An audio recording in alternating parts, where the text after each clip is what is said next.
Hey everyone, Matt Brown here, excited to bring back Mindset Monday by Club Growth. We've been on a little hiatus as we were going through an amazing training program called Bold, and we're actually kicking it off this week, and I'm on fall break, but that doesn't mean the show stops. So I'm coming to you live from our daughter's house in Carolina, and I'm going to do this episode all about happiness, because one of the things that stuck out to me when I was going through this Bold training was a great reminder that happiness is a choice. Let me explain what that means. Is your first thought when something happens, like, we can't all be happy all the time. Every once in a while something happens and we get frustrated, right? Or we get upset. Well, what I've discovered is your first thought is actually a reaction. Your second thought is a choice. And that's why happiness is a choice. The very first, when something first happens to us, we naturally just react. And a lot of times we don't react in a super positive and super happy way. And that's okay. We have to recognize and give ourselves some grace. But we have to acknowledge that when the second thought comes through, now we're choosing how we want to be. Are we being happy? Are we being sad? Are we being angry? All of that is a choice. And that's what today's episode is going to be about, is why are we happy? Why aren't we happy? What do we need to do in order to be happy? And then what type of effect does happiness have on your life? So let's go ahead and jump in and talk about, I guess, to kick this off, on why are we not happy? And I've actually found 4 things that I think that have led to people not being their happiest self, if you will. And number 1 is chasing never-ending goals. A lot of times we will say, if I work hard and achieve X, I will be happy. Well, every time you accomplish something, that bar is rising, right? So if you say that whenever I go out, I'm in real estate, all of you know that. So if I go out and I'm going to have 1,000 or say 100 houses, 100 sales, right? And if I go out and say, I want to achieve 100 sales and then I'm going to be happy with my business. Well, what happens the next year? We're going to try to achieve more, right? So now I want to achieve 125 or 150 sales. Well, now I've just raised the bar. And when we're raising the bar, we're actually creating the mindset that's saying that happiness is on the other side of success. And with that bar constantly raising, we're actually telling ourselves that we're never going to be happy, because we're never going to be content with the goals that we set, which never leads to happiness. Reason number 2 is chasing money. I believe that money is nothing more than a multiplier of your personality. If you're a naturally happy person, when you get more money, you're going to be even happier, and you're going to be able to use that money to make other people happy. Well, if you're naturally a pessimistic person, when you get that money, that's just going to multiply that trait. See, money doesn't bring happiness. It just multiplies who you currently are. And if we're not working on ourselves and trying to make ourselves better, then that money is not going to do what we think it's going to do. Instead, we have to develop time and exercises and routines and constantly work on our mindset to make sure that we are becoming a better and happier version of ourselves, not only every single year, but every month and even every day. Number 3 is environment. There's actually been studies that were taken and done that say that smiles, yawns, negativity, and happiness all spreads in crowds. Think about it. When's the last time you saw somebody yawn and you didn't yawn yourself? It's called the mirror effect. And that's just the way that our brains work. And in today's society, we get to mirror what we're around. There was actually an experiment that was done in a hospital that basically they went through and they did a customer satisfaction survey. And this particular hospital they did this study in, they got an average score of, I believe, if I remember correctly, is around 56% were satisfied with the service they provide. Now, they didn't change the service. They didn't change the doctors.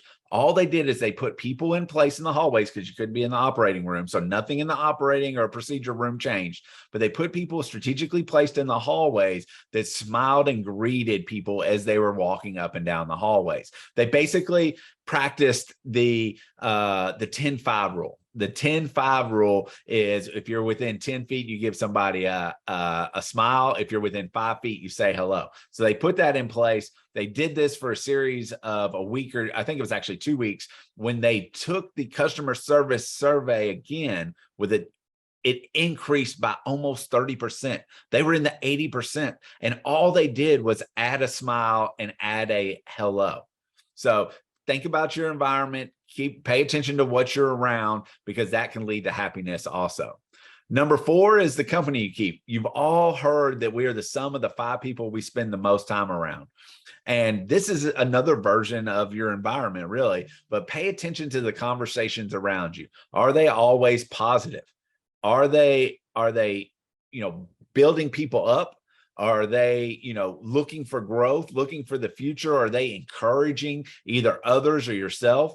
Or do they talk about negative things? Do they have that victim mentality? Or do they downgrade others? Or are they always looking for, a reason that it's somebody else's fault that they aren't happy, or that they weren't able to achieve things? Pay attention to the people you're around. This is, for me, honestly, this is one of the toughest things, right? Because I love my friends, and I consider myself a loyal person. At the same time, I had to recognize that some of the people that were around me weren't on the same mindset and path and growth journey that I was on. And that doesn't mean that I don't love them and I don't hang out with them, or, I'm still friends with a lot of them. It just means that I'm aware of that. And because I'm aware of it, I don't allow those thoughts to enter my brain as often. And I started to inject people that were more like-minded and had more similar goals and trajectories as what I wanted to achieve in the path that I was on. And then all of a sudden I could see my mindset start to flourish and start to grow. So those are the 4 keys to your environment in terms of what makes us unhappy. Now, let's relate that to real estate, or just to sales in general, because that's what I do. There was a study, and a lot of this I get from Sean Anker, by the way, who has a PhD in happiness. Look him up. I was actually just watching some YouTube videos. My background wasn't blurred. You would see him, but definitely look him up. But he did a study on happiness and optimism. And what we found is there is no connection between success and happiness. Like we discussed earlier, you can be most successful person in the world, and it doesn't necessarily equate to happiness. However, there is a connection between happiness and optimism.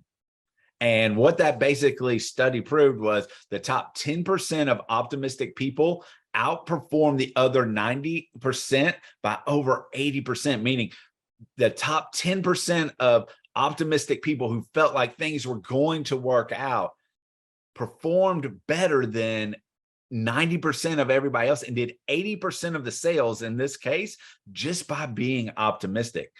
Because see, the greatest predictor of sales performance is optimism. That doesn't mean that we don't go out and pay attention to what could happen, because that's part of what, especially as a real estate agent, that's what we're getting paid for. Is every deal's an ordeal. Y'all have heard me say it before. Yet I am confident that I can get that to work out. I don't question myself. I don't question the process. I know that I don't know. I guess I'm confident that I will be able to, no matter what comes up, I'm going to be able to work through it by keeping my client's best interest in mind and by negotiating it out and using sound reasoning. So just know that if you want to become better at sales, learn to become more optimistic. Okay. So let's take a quick look at what are some things that lead to being less optimistic? I'm not going to say unhappy. I don't like that. I don't believe people are truly unhappy. I think that you're either pessimistic or optimistic. So we're going to change the language for the rest of this to discuss that. So what leads to pessimistic things? Well, going back to the environment, let's look at what's happened over the last 3 years with during this COVID era, especially in the very beginning. We became more isolated than we ever have been in the past. And I truly believe that we as human beings are not built to be isolated. And it's that lack of connection that has caused a lot of mental health issues throughout our society. It's happiness is not an individual sport. We need connection to be happy. And there's a couple of examples that I always, when I'm in discussions with people or I'm coaching my clients about this, is there's a couple of examples that I always go through. That is again, Sean Anker, one of my favorite authors. wrote a book called The Big Potential. And inside that book, there were 2 specific studies that I like to talk about. And one was called The Hill. When you are standing and looking at a hill, say you wanted to climb a hill or a mountain, and you're looking at a hill, when you look at it by yourself, solo, nobody's around, nobody to talk to, that hill actually looks 20% higher and harder. And that's because your brain is causing fight or flight to kick in, and your brain tries to protect you by making it look harder. So it's harder to actually achieve that climb or that hike when you're 100% by yourself. But if you look at it with someone by your side that is also going to climb that hill or take that hike or climb that mountain with you, it looks easier, and you're actually more likely to climb the hill just by having somebody by your side that says, you know what, we're going to do this together. And that's proof that the lack of connection to people is what limits our optimism. The other one is there was a study that was done on fireflies. It was back in early 1900s. There was a group traveling down a river, and explorers witnessed lightning that was constantly hitting trees. And what they thought was lightning, at least. After observing more closely, they recognized it was actually fireflies that were lighting up at the exact same time. See, the fireflies had synchronized together, and everything lit, and you saw a big pulse of this. You can Google this and look this up. It's actually a really neat phenomenon to watch. Well, there was a study that was done many years later, and they actually found that fireflies that lit up together in a group, their reproduction rates were significantly higher than people who lit up by the fireflies that lit up by themselves. As a matter of fact, fireflies that lit up by themselves, their reproduction success rate was only 3%. But when there was a group of fireflies and they all lit up together, then the reproduction success rate jumped all the way up to 80%. Just more proof that we need connection in order to be happy and in order to be successful. Because see, the world isn't survival of the fittest.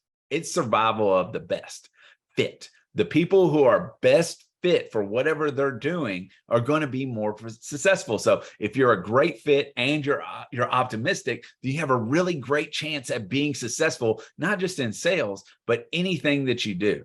The more connected we are together, and the more successful that teams and organizations are. So strive for that connection first, and build connection, and then layer skill on top of it. And then you'll have a path to be successful no matter what business you run, what organization or what team that you're running. Number 2 outside of connection is stress. And stress has multiple effects on us. Not only, a lot of times stress, we think of that as like a psychological effect, and it is. It leads to burnout and low job performance, but it also has physical effects as well. If you suffer from headaches, and you suffer from, a lot of times back pain is one of the key indicators of a high stress situation. If you start to recognize those things and identify what's causing the stress, just identifying what's causing the stress can reduce your stress by 28%. Let me say that again. Not addressing it, not fixing it, just identifying, hey, this situation causes me stress, will reduce that stress by 28%. So now that we know what the 2 key indicators are, and again, it's connection and stress are the 2 things that lead to more pessimism and low job performance, then let's talk a little bit about what do we need to do to increase our optimism, or and the word that I like to use is happiness, just because just saying happy just makes me happy. So I like to stick with that, but we'll talk about optimism. What are some things that you can do? Well, I've written out 5 different things you can do in order to, scientifically proven, by the way, all these are proven, that it can increase your optimism, increase your happiness, and even decrease depression. And we all know depression is a very serious thing in today's society. So what are they? Number 1, give gratitude. Start every single day with gratitude, and it will change your life. Giving gratitude to somebody and acknowledging something that somebody did for you, it not only cheers them up, and we're going to talk about exercise here in a second, but it also cheers you up.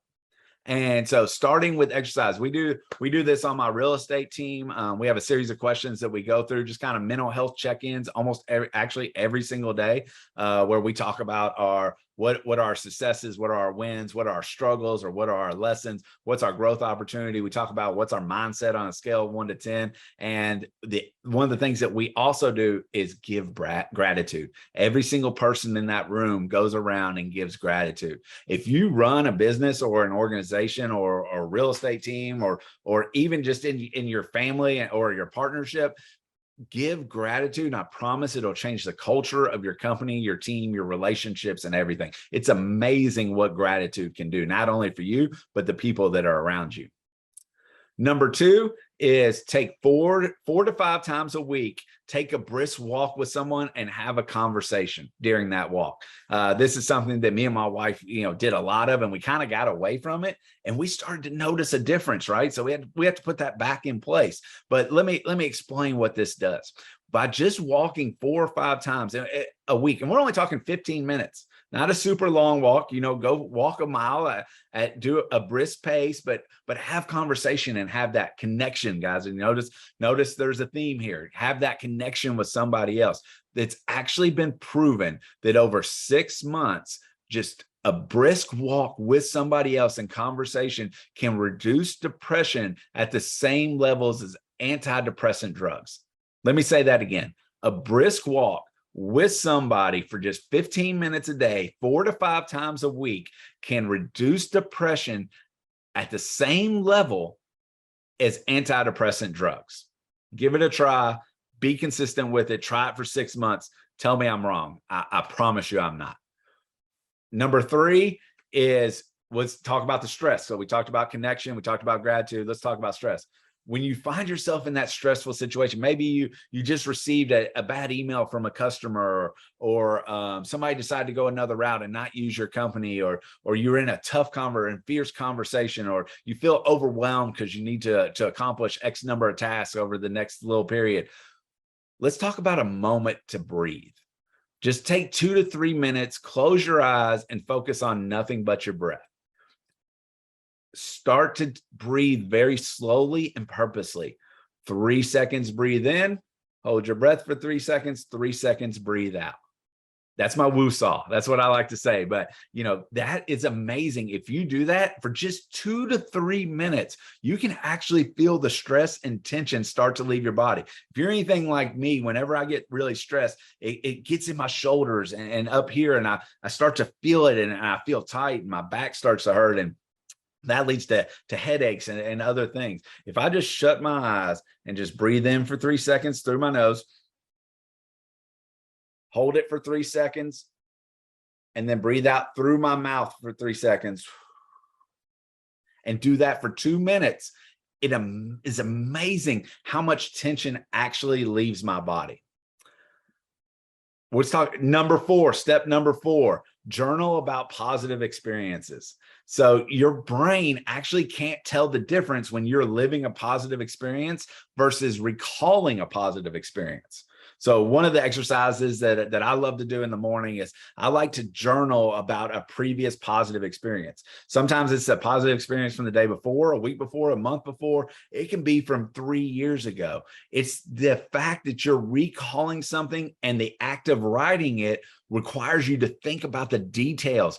Who was there? How did you feel? What happened? What was the benefit to you personally or professionally? Writing all those things out replays it in your mind, and you get to double effect of that moment of happiness, because you had it when it happened in real life, and then you had it again whenever you got to journal it. So you get to experience every great thing about your life twice, and that has a huge benefit. Number 5, and this will be the last one that I'm going to give you, because I truly believe that this one can completely change your life, and it only takes about 2 to 3 minutes a day. We talked about gratitude, and I wanted you to get used to giving gratitude because of the powerful effects that it has on others and on yourself. Well, this one will take it actually a step further. And what we're going to do is an exercise that takes 2 to 3 minutes a day is write a positive email or text to someone every single day.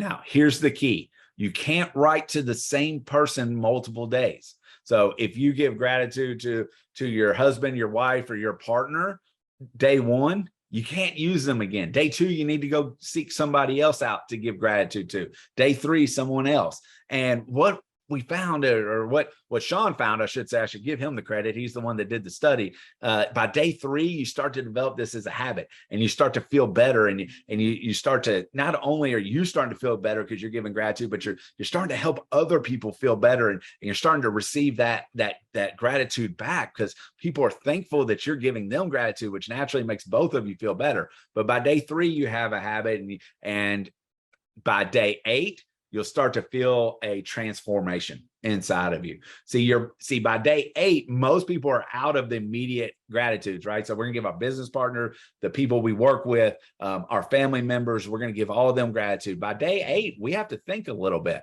and your brain has to scan for people to be able to send that text or that email out to. And this act of scanning for positive experiences starts to change you. Now, you remember just a minute ago in step number 4, we talked about journaling positive experiences and how that can benefit you, because you get that experience twice. Well, now you're going to not only have that going on, but you have to scan back through your brain. You might go, for me the other day, I went all the way back to 3rd grade. My teacher, Miss Wong at Pinckneyville Middle School in Norcross, Georgia. She helped me with it, with this project I had going, and was really one of the first people I actively remembered strongly encouraging me to be my best self. And I had to scan back because I was struggling to come up with somebody to give gratitude to that day. But that act of scanning, it might have took me, 4 or 5 minutes to come up with the person, but it only took me a minute or two to shoot the school an email and ask to connect with her so that I could forward her and let her know about that information. Because see, the positive, if we focus on the positive, we will be more optimistic, which leads to more happiness. The human brain, for whatever reason, tends to focus on negative.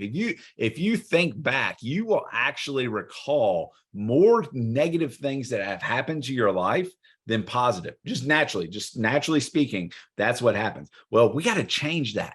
And by changing that, we have to start to think back and recall all the great moments of our lives. Think back to all the people that impacted us, that mentored us, the people who shaped us to who we are today in such a positive manner, or the people who are helping us today to stay positive and stay optimistic. By doing those 5 steps, that is how you can start to become optimistic. There was multiple studies that have been done on this. Feel free to Google it and fact check me if you want.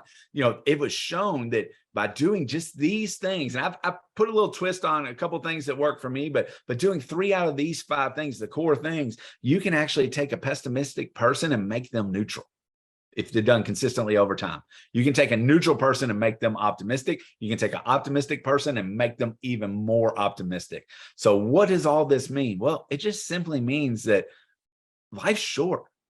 Be happy, be optimistic, be the best version of yourself, and put some of these things in place, whether it be the daily gratitude, the journaling, a brisk walk with somebody and communicate with them, the recalling of people to be grateful for, and then shooting a text or an email out. Doing these little things can completely change your life in about 3 weeks. So if you want to become a better version of yourself by the end of October, by the way, it's October 2022, if any of you are watching this in the future, if you want to be a better version of yourself, just do these things consistently for the next 3 weeks. Then shoot me an email or a text, or hop on our club growth page and let us know how that has changed your life. Because I promise you, if what you focus on expands, and if you focus on this, you will become a more optimistic and happy person. I hope everybody has an amazing week. I appreciate you for tuning in. Stay tuned for next week. We're gonna bring some more content. We're gonna talk to some business owners on how they grew and scaled their business going forward. So I'm excited to share those experiences with you so that you can be the best version of yourself. Talk to you all soon. Have an amazing and blessed day.